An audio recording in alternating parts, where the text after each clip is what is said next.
Decisions. So I have two of these babies.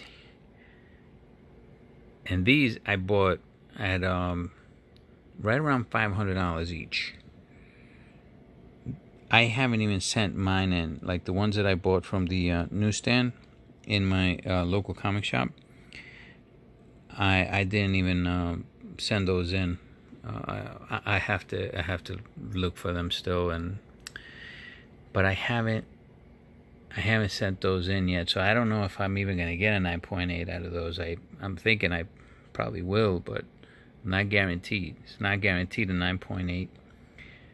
I have two of these, but this book has run up so high right now that it's making me think that I should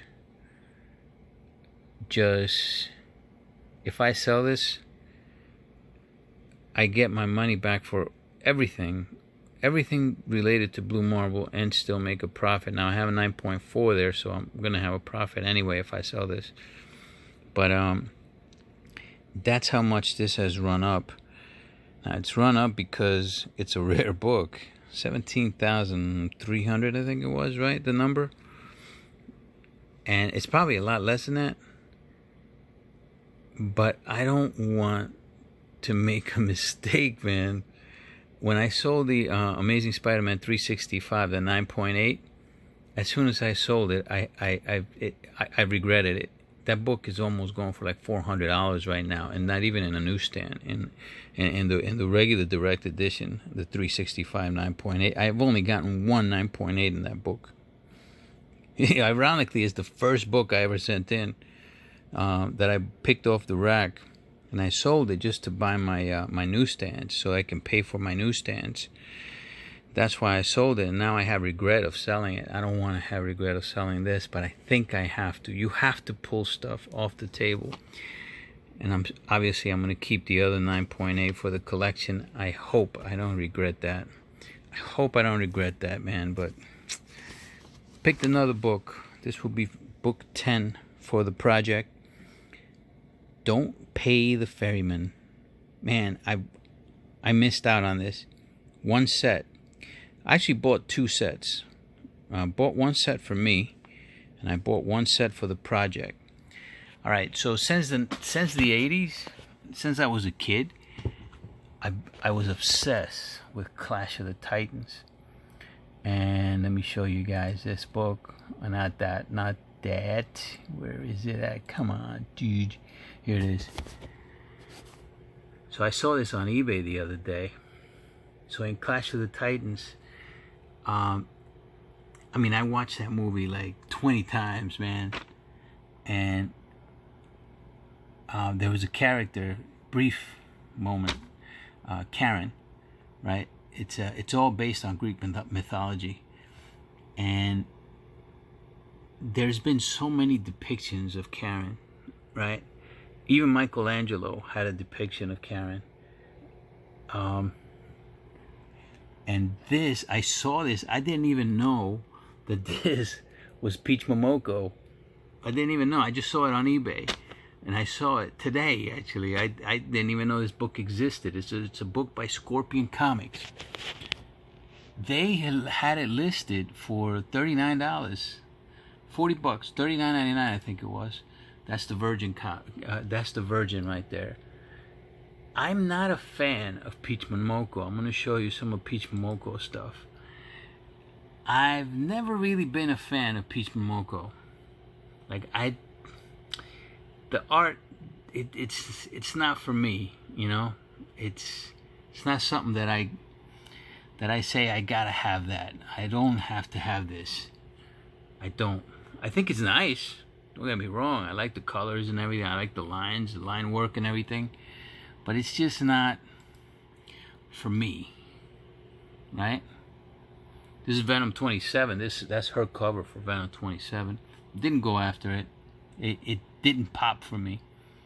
But this right here, when I saw that freaking pop, man. And it popped so much. I mean, look at this, man. You know, I always wonder what was the big deal about her stuff. And now, yo, when she puts her mind into something, man. I mean, this isn't even comic book really related. Like, it's a comic book, but this is Karen. That is freaking sick. Look at that. Every detail on this thing. And it's limited to 300 copies. They got a trade dress, and they got the Virgin. Obviously, I like the Virgin, but you know, even the trade dress, doesn't this remind you of the old creepy magazines or the eerie magazines, especially the creepy magazines, right? Back in the Silver Age. Man, that's just so great. But I didn't pay $40 for it. I paid $138.56 for the set. Damn. Talk about way overpaying, man. Like more than triple the price. All because I missed out. I would call it FOMO, but you know what? It is FOMO, I guess, right? But I wanted to have it anyway. So and I think it's worth it for 300 prints. There's only 300 prints that exist of that. And it's Scorpion Comics, so it's not like you know. I don't even know what's in the book. I know it's something about a like a fishing town, you know, but be something to spec, and even something to keep anyway on your collection. I mean, wouldn't you want to keep something like that? That's why I got one for the project and one for me. I'm definitely going to keep, if I only get one 9.8, I'm going to keep the 9.8, and I'm going to sell the, you know, whatever the lower grade is for the project, even if I take the loss. All right, so that's book number 10 now in the project, which is getting really, really expensive. And that's one of the reasons also where, man, I'm gonna hate to let that baby go, man, but I'm keeping one. And hopefully some of the other ones will come back 9/8. Hopefully when I decide to send them in, which should be soon. I'll show you guys a video if I ever do decide on that. All right, so here's some other spec. Okay, that was the transaction, by the way, on this one. That was the transaction for Don't Pay the Ferryman, Peach Momoko. And this is the transaction that I'm going to keep for myself. And now for some spec. So these came in, second prints came in, and 7 of them came in. I've got them from 2 different sellers. Venom 25. Now I got this because there's a number of characters here that is their first appearance, right? This is the first cover appearance of that character that now I know his name is Codex. Now you see, I thought that was a different character behind him, but I don't believe that anymore. I think that's him. It looks like that's him, and I'll show you the reason why. Now in the back of this, there's 2 other characters. So one of them I don't know who it is. I don't want to take it out. And the other one's Virus. But this is a variant that came out for Venom 27. This is going to be the first full appearance of Codex, according to the description of the book. That's the unmasked, that's the masked. Who does that look like to you guys? Now, I've been hearing online, oh, that looks like Null. Not to me, guys. Now, I could be wrong about this, but I hope I'm not. But to me, that looks like the Hobgoblin. So that's the Hobgoblin right there. Now there's been different Hobgoblins now, The one that I like is the original one, the one created by Roger Stern. Now, Roger Stern, back in the day, and I was getting those like right from the newsstand when they were coming out, and I couldn't wait to get the next story and the next story. And he kept everybody, kind of like Kate's, guessing on who this guy was, right? It's not till now that you read about that he wanted, he intended this guy by the name of Roderick Kingsley to be the Hobgoblin.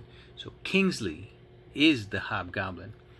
Now, Roger Stern left an issue, I believe it was 252 of Amazing Spider-Man.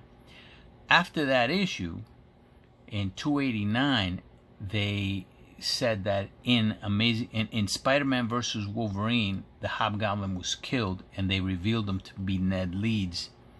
In 289, Amazing Spider-Man 289, they confirmed that it was Ned Leeds. Roger Stern didn't like that because he never meant for it to be anybody else but Roderick Kingsley. So he wrote a separate story, pretty much it wasn't a one shot. I think it was 3 books, and he retconned the whole thing, making Roderick Kingsley the Hobgoblin, and not Ned Leeds. Afterwards, after Ned Leeds died, Jason Massendale took over as the Hobgoblin, right? I didn't like Massendale. He was like a too big guy. Like, I don't know. I just didn't like I never liked him. I never liked Massendale. He was a jack-o'-lantern, right? Then they had a Demo Goblin storyline with him and everything. Kingsley ended up killing him later on. But anyway, I believe that that's the Hobgoblin. That's what I think. I could be wrong. I hope I'm not. But man, and I didn't go after this book, by the way. This book is still available, but I went after 4 of the 1-in-100s, which I believe are going to be the hotter books. At least like the first appearance of that character is right here on the second print. So I think out of all these books, maybe the moderns anyway, I think this might be the sleeper cell out of those. I do think that, like 25, 26, and 27, they're all big books. They're all going to be big books. First appearances and cameos and cover appearances, they're going to be big books in my opinion. Now look, that's only spec. I don't know. I mean, I don't know what Cates is going to end up doing with that, but I'm hoping that that's Kingsley. That's what I'm hoping on. But more than likely, that's probably Massendale. More than likely, or maybe it's just nobody that I think it is. Maybe it's not anybody that I think it is, but I would love to see the Hobgoblin back, man. Love to see him back. But anyway, guys, that's our 10th book. Pretty soon I'm going to send my first pre-screen. I'm waiting on more books because right now we only have the 7 Venoms and the 10 7 Venoms second print 25s and the 10 1-in-25s for the 26. So we need some more to fill that gap. All right. Oh, one last thing. So somebody was asking, what book do I use for determining counts, like print runs? This is it right here, guys. It's the Standard Catalog of Comic Books. This is the 2005 edition, 4th edition. this is the last edition that they came out with because the internet pretty much put them out of business. A lot of interesting stuff here, guys. Almost every book that you could think of is in here. There is a couple books that I have not found, like Dreamwalker. I did not find Dreamwalker in here. But just about every book. I mean, it's out here from all the way back in the golden age of comics, and even some of them even pre-golden. And if you read it, you're going to see that some of the they talk about how the print runs and how they kind of got messed up in the 90s and stuff, and they don't guarantee the print runs to be what they what they're saying, the circulation, right? Because especially in the 90s where they really weren't reporting correct numbers sometimes. But if you're looking for something, like say, what book is this? This is Amazing Spider-Man. No, this is Incredible Hulk 340, right? Incredible Hulk 340. You want to look for a circulation statement on that? Here's two different distributors, 163,000, 32,000. That's what, like 200,000 copies on that, almost, right? For 340. It's good to know. I mean, the thing about it is that back then, you collected these books and you read them and you put a lot of wear on these things. I know I did. But I did keep one. This is when I started like buying doubles, and I would keep one and just keep it for myself and not touch it. A lot of people put them in bags. Some people didn't even put them in bags. A lot of people put them in bags but no boards because they were more expensive and stuff. And in a lot of the bags that they were using were there's acid that was ruining the books. We didn't find out for years later and stuff. But yeah, this is the book. This is one of the books you want. And then for modern books, Comic-Con, comiccron.com. That's very accurate, most accurate site for moderns. That's it, guys. Have a good night.